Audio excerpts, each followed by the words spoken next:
ನಮಸ್ಕಾರ ಸ್ನೇಹಿತರೆ, Tamil Nadu CM ದಳಪತಿ Vijay cabinet ಹೇಗಿದೆ? ಹೊಸ ದಾಖಲೆ ಬರೆದಿದ್ದು ಹೇಗೆ? ವಿಜಯ್ ದಲಿತರು ಬ್ರಾಹ್ಮಣರು ಎಷ್ಟಿದ್ದಾರೆ? ಕ್ರಿಶ್ಚಿಯನ್ ಮುಸ್ಲಿಂ ಸಮುದಾಯಕ್ಕೆ ಎಷ್ಟು ಸ್ಥಾನ? ವಿಜಯ್ ಸಂಪುಟದಲ್ಲಿ ಸ್ಥಾನ ಪಡೆದ ಮಹಿಳೆಯರು ಯಾರು? ಎಲ್ಲವನ್ನ ಈ ವಿಡಿಯೋದಲ್ಲಿ ಡೀಟೇಲ್ ಆಗಿ ಹೇಳ್ತೀವಿ. ಅದಕ್ಕೂ ಮುನ್ನ ನೀವಿನ್ನೂ ನಮ್ಮ ಚಾನೆಲ್ಗೆ ಸಬ್ಸ್ಕ್ರೈಬ್ ಆಗಿಲ್ಲ ಅಂದ್ರೆ ಈಗಲೇ ಆಗಿ ನಮ್ಗೆ ಸಪೋರ್ಟ್ ಮಾಡಿ. ನಿಮ್ಮ ಬೆಂಬಲ ನಮಗೆ ತುಂಬಾ ಮುಖ್ಯ. 8 ಮಂದಿ ದಲಿತರಿಗೆ ಸಚಿವ ಸ್ಥಾನ. ತಮಿಳುನಾಡಿನ ವಿವಿಧ ಸರ್ಕಾರಗಳಲ್ಲಿ ದಲಿತರಿಗೆ ಅವಕಾಶ ಕೊಡ್ತಾ ಬರಲಾಗಿದೆ. ಆದರೆ ವಿಜಯ್ ಹೊಸ ದಾಖಲೆಯನ್ನೇ ಬರ್ತಿದ್ದಾರೆ.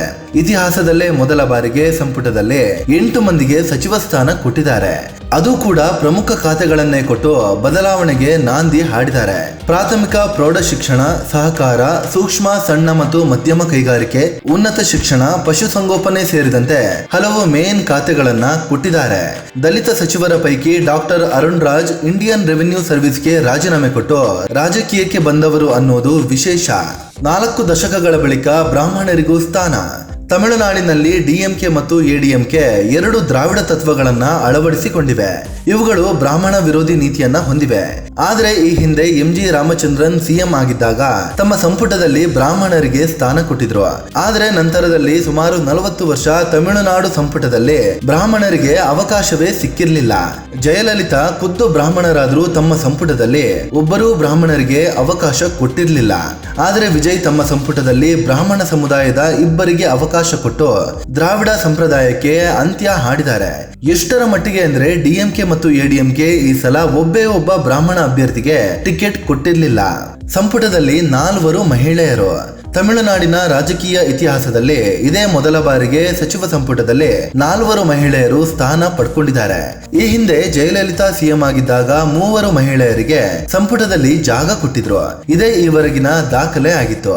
ಆದ್ರೀಗ ವಿಜಯ್ 4 ಮಹಿಳೆಯರಿಗೆ ಸ್ಥಾನ ಕೊಡುವ ಮೂಲಕ ಈ ದಾಖಲೆಯನ್ನ ಮುರಿದಿದ್ದಾರೆ.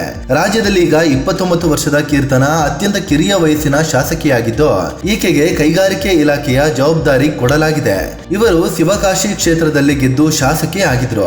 ಇನ್ನುಳಿದಂತೆ ಅವನಾಶಿ ಕ್ಷೇತ್ರದಲ್ಲಿ ಗೆದ್ದ ಎಸ್ ಕಮಲಿಗೆ ಪಶುಸಂಗೋಪನೆ ಖಾತೆ ಸಿಕ್ಕಿದೆ. ಅದೇ ರೀತಿ ಕುಮಾರಪಾಲಯಂ ಕ್ಷೇತ್ರದ ಶಾಸಕಿ ಸಿ ವಿಜಯಲಕ್ಷ್ಮಿಗೆ ಹಾಲು ಮತ್ತು ಡೈರಿ ಅಭಿವೃದ್ಧಿ ಖಾತೆಯನ್ನ ಕೊಡಲಾಗಿದೆ. ಇನ್ನು ಕೆ ಜಗದೀಶ್ವರಿಗೆ ಮಹಿಳಾ ಸಬಲೀಕರಣ ಖಾತೆ ಕೊಡಲಾಗಿದೆ. ಯುವ ಸಂಪುಟ ರಚಿಸಿದ ದಳಪತಿ ವಿಜಯ್ ಅತ್ಯಂತ ಯುವ ಸಂಪುಟವನ್ನ ರಚಿಸಿದ್ದಾರೆ. ಸಚಿವರ ಪೈಕಿ 22 ಮಂದಿ 50 ವರ್ಷದ ಒಳಗಿನವರೇ ಆಗಿದ್ದಾರೆ. 30ರ ಆಸುಪಾಸಿನಲ್ಲಿರುವ 9 ಮಂದಿ ಶಾಸಕರು ದಳಪತಿ ಕ್ಯಾಬಿನೆಟ್ ನಲ್ಲಿ ಜಾಗ ಪಡೆದಿದ್ದಾರೆ. ಇದು ಕೂಡ ತಮಿಳುನಾಡು ಇತಿಹಾಸದಲ್ಲಿ ಮೊದಲ ಬಾರಿ ಅಂತಲೇ ಹೇಳಬಹುದು. ಇನ್ನು ಈ ಹಿಂದಿನ ಸ್ಟಾಲಿನ್ ಸರ್ಕಾರದಲ್ಲಿ 21 ಮಂದಿ 60 ವರ್ಷ ದಾಟಿದವರೇ ಇದ್ರು. ಯಾವ ಪಕ್ಷಕ್ಕೆ ಇಷ್ಟು ಸಚಿವ ಸ್ಥಾನ? ತಮಿಳುನಾಡು ಕ್ಯಾಬಿನೆಟ್ ನಲ್ಲಿ ವಿಜಯ್ ಸೇರಿದಂತೆ ಒಟ್ಟು 35 ಮಂದಿ ಇದ್ದಾರೆ. ಅವರಲ್ಲಿ 31 ಮಂದಿ ಟಿವಿಕೆ ಪಕ್ಷಕ್ಕೆ ಸೇರಿದವರೇ ಆಗಿದ್ದಾರೆ. ಇನ್ನುಳಿದಂತೆ 5 ಶಾಸಕರೊಂದಿಗೆ ಬೆಂಬಲ ಕೊಟ್ಟ ಕಾಂಗ್ರೆಸ್ಗೆ 2 ಸ್ಥಾನ ಸಿಕ್ಕಿದೆ.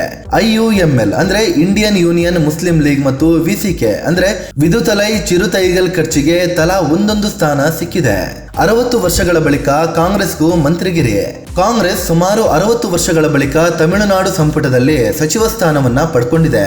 ಈ ಹಿಂದೆ 1967ರಲ್ಲಿ ಕೊನೆಯದಾಗಿ ಕಾಂಗ್ರೆಸ್ಗೆ ತಮಿಳುನಾಡು ಸರ್ಕಾರದಲ್ಲಿ ಸಚಿವ ಸ್ಥಾನ ಸಿಕ್ಕಿತ್ತು.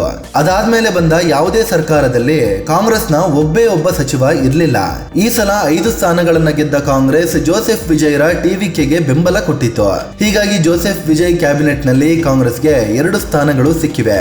ಈ ಮೂಲಕ ಸುಮಾರು 59 ವರ್ಷಗಳ ಕಾಂಗ್ರೆಸ್ ಬರಗಾಲ ಅಂತ್ಯವಾಗಿದೆ. ಮುಸ್ಲಿಂ ಕ್ರಿಶ್ಚಿಯನ್ಗೂ ಸಿಕ್ಕಿದೆ ಸ್ಥಾನ.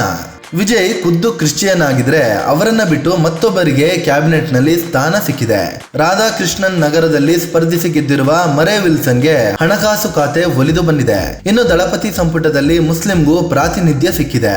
ಐಯುಎಂಎಲ್ ನ ಜೆ ಮಹಮ್ಮದ್ ಫರ್ವಾಸ್ಗೆ ಕಾರ್ಮಿಕ ಕಲ್ಯಾಣ ಮತ್ತು ಕೌಶಲ್ಯಾಭಿವೃದ್ಧಿ ಖಾತೆ ಕೊಡಲಾಗಿದೆ. ಸ್ನೇಹಿತರೆ, ಇದು ದಳಪತಿ ವಿಜಯ್ ಕ್ಯಾಬಿನೆಟ್ ನ ಹಲವು ವಿಶೇಷತೆಗಳನ್ನ ತಿಳಿಸುವ ಪ್ರಯತ್ನ. ಹೊಸ ದಾಖಲೆಗಳ ಮೂಲಕ ಎಲ್ಲರಿಗೂ ಪ್ರಾತಿನಿಧ್ಯ ನೀಡಿದ್ದಾರೆ ಜೋಸೆಫ್ ವಿಜಯ್. ಈ ಮೂಲಕ ದ್ರಾವಿಡ ಸಿದ್ಧಾಂತಗಳಿಗೆ ಕಟ್ಟು ಬೀಳಲ್ಲ ಅಂತ ಪರೋಕ್ಷವಾಗಿ ತೋರಿಸಿದ್ದಾರೆ. ಈ ಬಗ್ಗೆ ನಿಮ್ಗೆ ಏನನ್ಸುತ್ತೆ ಅಂತ ಕಾಮೆಂಟ್ ಮಾಡಿ ಹೇಳಿ. ಅದೇ ರೀತಿ ನೀವಿನ್ನೂ ನಮ್ಮ ಚಾನಲ್ಗೆ ಸಬ್ಸ್ಕ್ರೈಬ್ ಆಗಿಲ್ಲ ಅಂದ್ರೆ ಈಗಲೇ ಆಗಿ ನಮ್ಗೆ ಸಪೋರ್ಟ್ ಮಾಡಿ. ನಿಮ್ಮ ಬೆಂಬಲ ನಮಗೆ ತುಂಬಾ ಮುಖ್ಯ. ಧನ್ಯವಾದ.